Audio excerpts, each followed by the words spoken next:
Hello, everybody, and welcome to the Child Care Business Coach podcast. And again, I am going to use this as a dual purpose. This is also for the Value of Your Voice podcast, which is my newest podcast that will be coming out. And these are recorded live. So sometimes I have little snafus that happen. This is real life. It is not something I edit out. So my phone just went off. So let me just silence that really quick since I obviously forgot here. Sorry about that, everybody. And today we are dealing with some new tech. So I'm getting used to everything, but I don't want to waste your time. Let me jump right in. Today, I have a confession to make. I have been struggling, and it's something that I have just been really working on myself.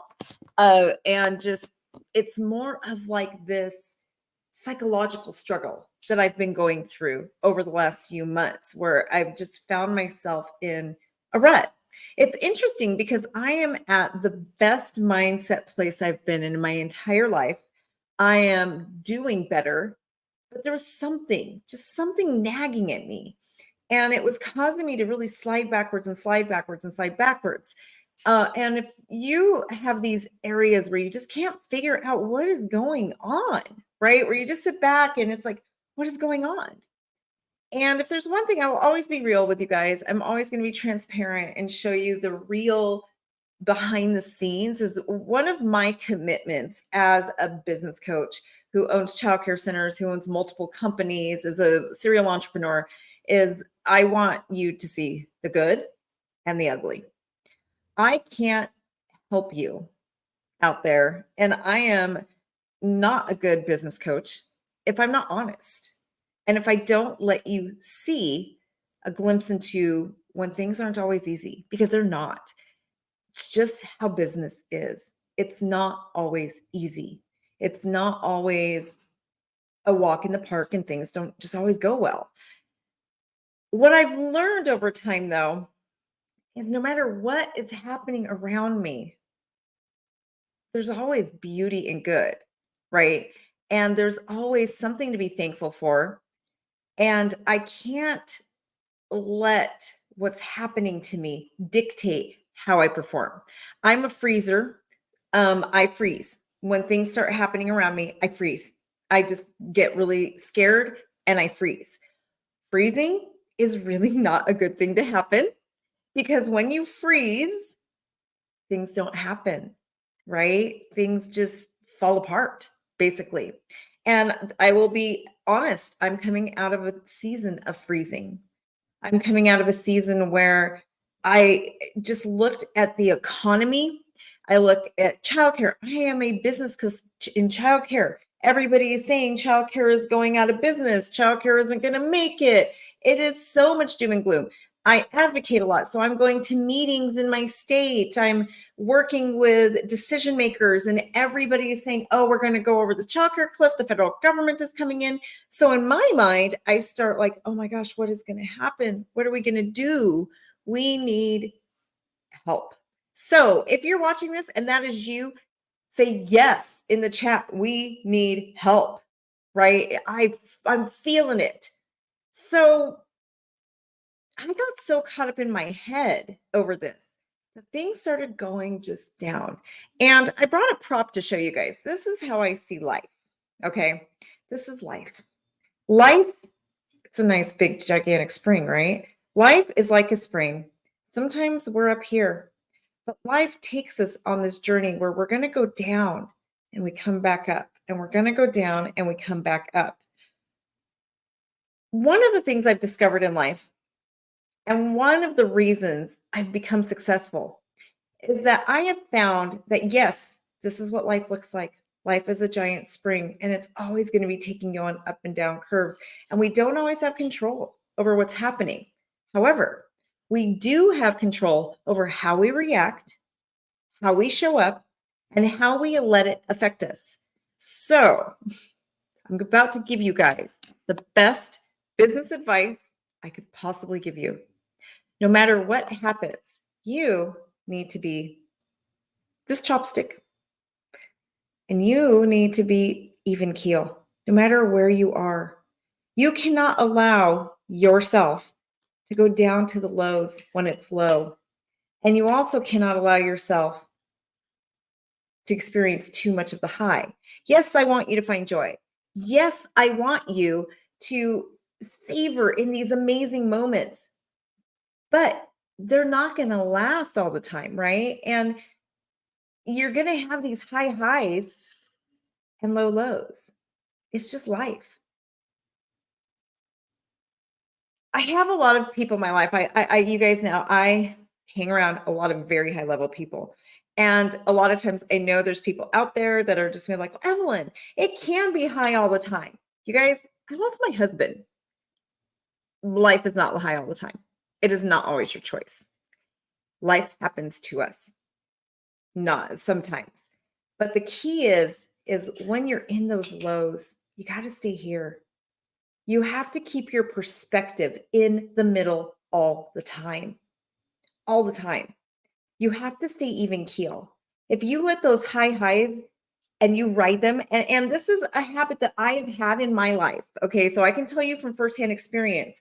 I will be on these highs and oh my God, everything is great. And I don't need to do anything. So I step back and I become not so diligent to make sure my companies are running smoothly. I'm not double checking the work. I'm not coming behind everybody, checking my SOPs, all of the systems. I am a systems girl and I have put a system in place for everything.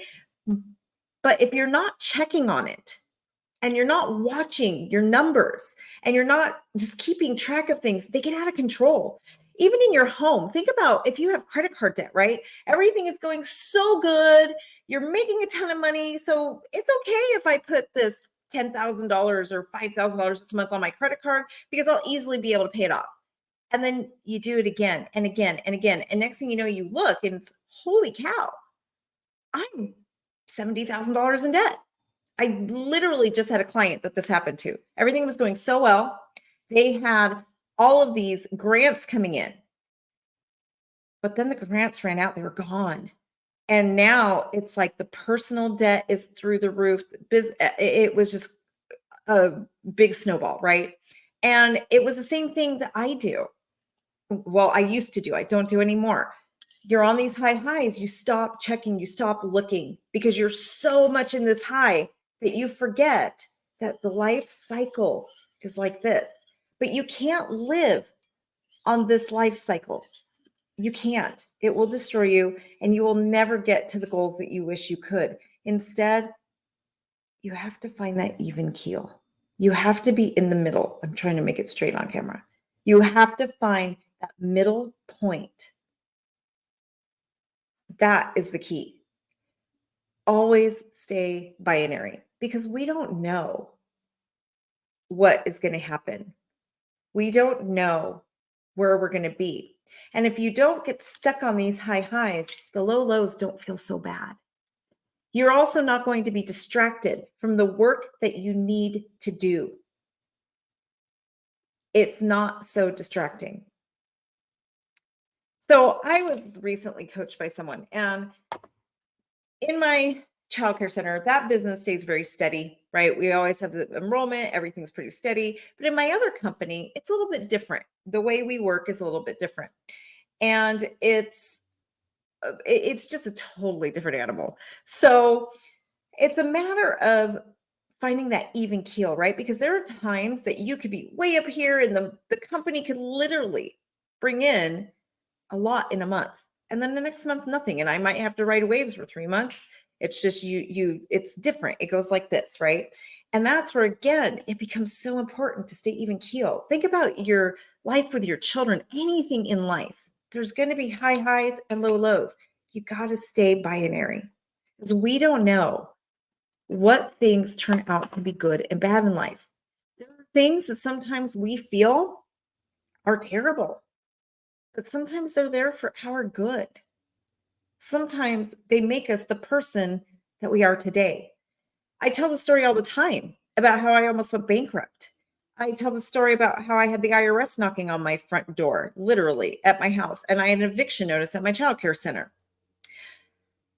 Today, I am grateful for that season in life. I can guarantee you, when I was going through it, I had a victim mentality back then. When I was going through that, I was not happy about it. And I thought, how on earth could this ever be good? And you guys know I'm a God girl, right? And the Bible tells us all things work together for good. And I just kept thinking to myself, how is this going to work for good?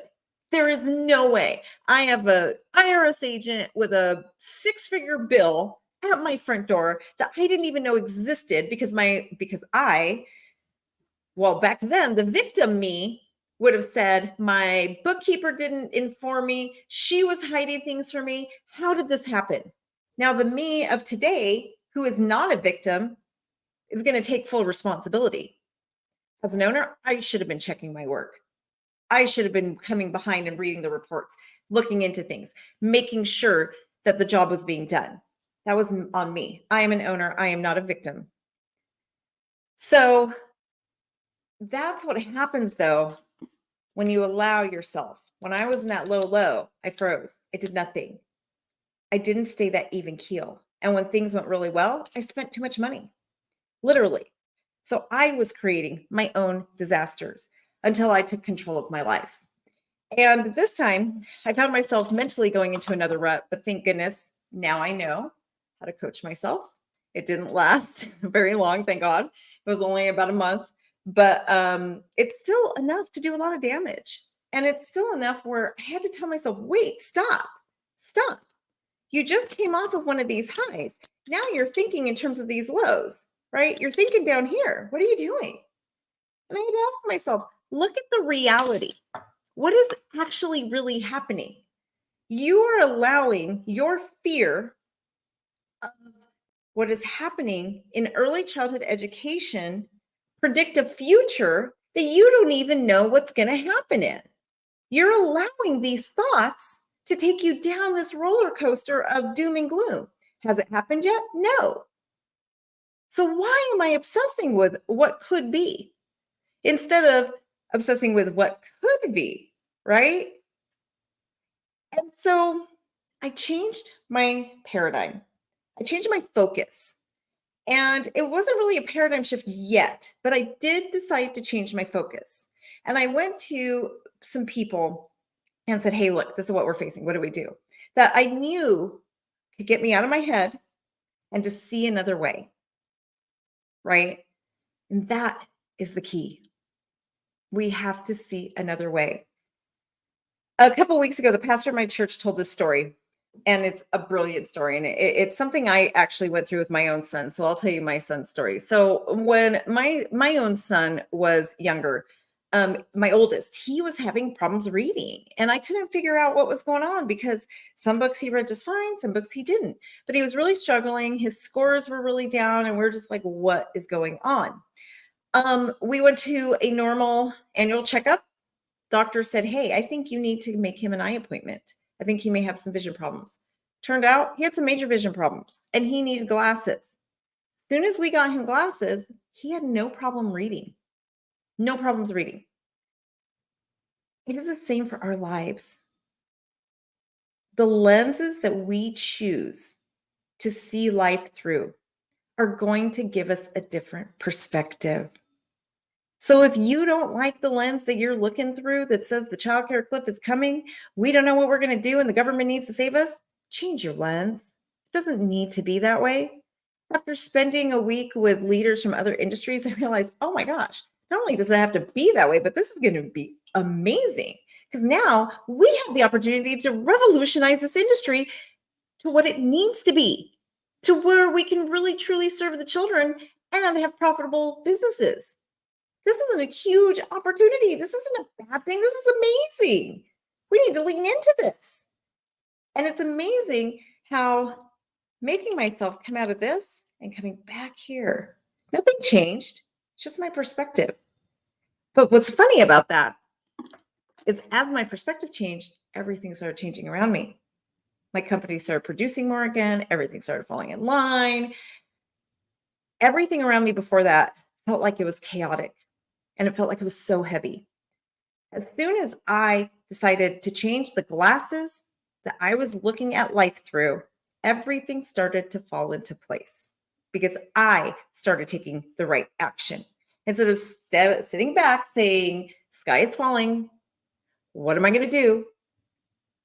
I came from a place of, wait, the sky doesn't have to fall. I just need to start looking at it from a different way. And then I started taking action towards that.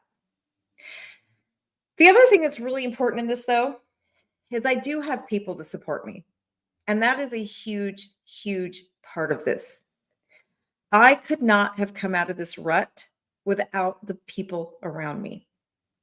The people around me, I am so incredibly grateful for because they helped me to see the reality. They helped me to see that, hey, what are you doing? This isn't you. This isn't how you see the world. And they helped pull me out. And a few of those ladies are my clients who are part of my membership. They actually, my clients came to me and said, Evelyn, I know you're working hard for a solution, but hey, what's going on? And that's all it took was that compassionate, hey, what's going on? This isn't you. You're not that person who is obsessed with what isn't. You're always looking at what could be, right? And it just helped me to snap out of it. And that also helped me to remember why I created Childcare Business Professionals. It's funny because I created the company Childcare Business Professionals so that I could pour into other people, so that I could help owners that were facing what I faced once. I could pull them out of that and I could help them take control and have successful childcare companies. And what I realized through all this is my people, my clients serve me as much as I serve them. I cannot even tell you. There were actually 3 different incidents with 3 different groups of my clients who came alongside me and they were basically telling me, hey, it's okay for you to be human. It's okay. I see you're struggling and I'm here for you. And it's funny because it's ironic. I just had different things happen and I was on working trips and I had 3 different groups of my clients come with me to those 3 different trips, right? So we were in close proximity with each other. We were really had a lot of time together. And it was an interesting thing for me where I always feel like, thank you, Shalyn. I always feel like I have to be the role model. I can't, I have to be perfect, right? Who's going to hire me if I mess up? Who's going to hire me if anyone sees that I struggle? I can't be a business coach that struggles. So I always have to put the smile on and pretend like everything is sunshine and roses. But I forget that that's not true. It's not true. I am a better coach and mentor if I'm real and I'm honest and I show you when I struggle. And it actually took my clients to tell me, hey, it's okay for you to be human. For me to feel okay to be human. So ironically, one of my clients even told me, she said, this actually makes me have more respect for you. Because I basically told her everything. Like, I was like, okay, yeah, I'm not in a good space right now. This is where I am. This is what's going on. She's like, wow, I actually have more respect for you now, knowing that you are struggling. Because that makes you more human and it makes me realize that I can obtain what you've done. And that's another thing I really want you guys to hear. I don't ever, ever want to be a coach that you feel like, oh yeah, but she's not like me. I can't do that because she's just different. I'm not, you guys. I'm the same. I mess up. I go through these periods and I go through these periods, right? And yes, you can. There's no difference between me and you. If I can do it, you can too. It just takes awareness. It takes knowing, and it takes a community. And thank God I have a wonderful community who literally just came alongside me and said, hey, it's okay for you to be human, because I wasn't allowing myself to be human. And I was really beating myself up. Behind the scenes, when these cameras aren't rolling, I was really, really beating myself up for not being enough, for messing things up, for things not going well, for not being able to lead and think of a solution right off the bat. The other problem is I was trying to do it by myself and I wasn't leaning in for help. And we were not created to do this life alone. We were created to be in community. And it's so ironic. I created a community, right? I literally created a community of women and gentlemen that could come alongside each other, lift each other up, and help each other. But mentally, I had put myself outside that community. Like I had to separate myself. And when I needed help, I couldn't lean into them. And that couldn't be farther from the truth. So if you need community, I get it. I have an amazing community. And it's not just me. It's not just me because in my community, I'm allowed to be human too. So if you need a community and you are an early childhood professional and you need like minded people who can come alongside you too, join us, reach out to us, email us. And I will put, for those of you listening to the podcast, you can email admin@childcarebusinessprofessionals.com. And for those of you watching, there's the email. And I will put it in the chat as well for those of you watching. Whether you're on YouTube or Facebook, wherever you are. And I'm sorry, this is going to take me a minute to type. And of course, I can't type when I'm doing it like this. I will have my podcast person edit the typing out. Oh, thank you, Shalyn. So, and this one here will go to YouTube, all of the different places I'm streaming right now, because I'm streaming at a lot of places at once. But just know, you guys, it's okay to be human. It is okay. And if you need a community, come alongside us. And let me know in the chat if this resonates with you, if you're feeling it too, where you just feel like you don't have a place where you can just be human. And I will be the first to tell you, it's not true. It is not true. And when you are human, people will have more respect for you. And I had to learn that lesson the hard way once again. So I hope everybody has a fantastic, wonderful week. Message us, whatever you need to do. Just get somebody beside you. You don't have to walk this alone. Have a great day, everybody.